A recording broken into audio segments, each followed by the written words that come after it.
Choose your battles means to choose what battles you choose. Sorry. What was it again? Like the right conflict. Okay. Choose the right conflict. No. First you answer, but this is what I want you to say.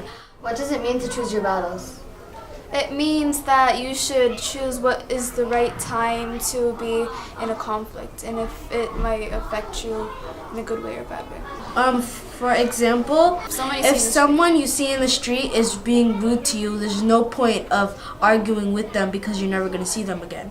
But if it's your friend or one of your family members, it might be a positive thing if you address them.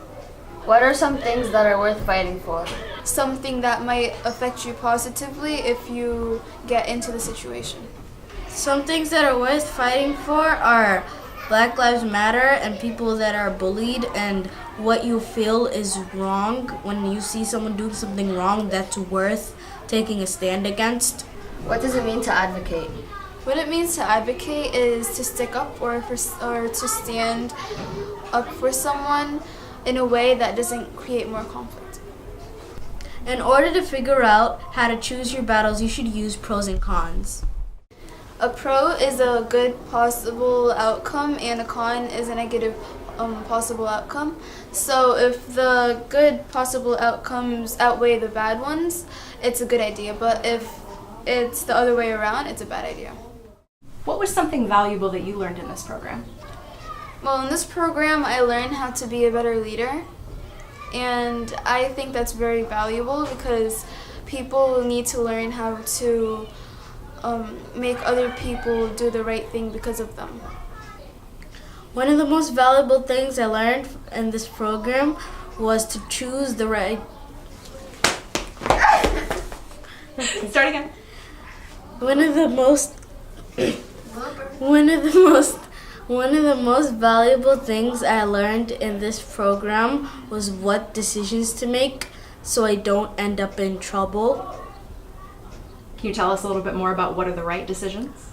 Well, if someone's making you angry and you feel like you want to get back at them, just don't do it. It's not worth your time because you're going to end up being in more trouble. The right thing to do is just explain to them how you feel and that you don't feel so good about it, and if they don't really listen, you should inform a teacher or an adult.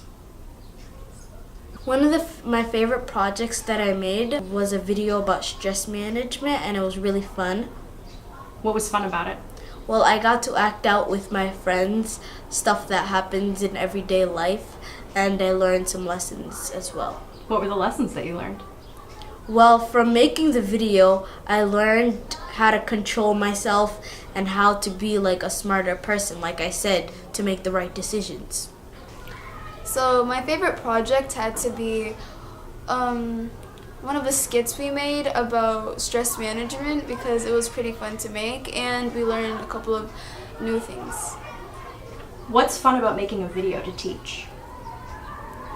Well, it's fun because after that, you know that you impacted someone's point of view or you made them think differently because of you and your video. What advice do you have for people who want to learn to make better decisions, want to choose their battles better? My advice is to know right from wrong, and if you know right from wrong, choose right.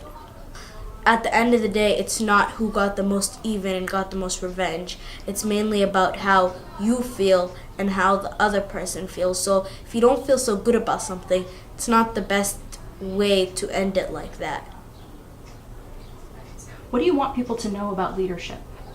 I want people to know that leadership is something you should always try to have in your life because you gotta stand up for what's right. You gotta show people that you don't follow the crowd. You gotta stick up to bullies. You can't do these things that are so wrong that you see other people doing. I think that people should always keep in mind that you are always a leader, and no matter what you do, at the end of the day, you can be a leader to a group of people and you can teach them the right thing.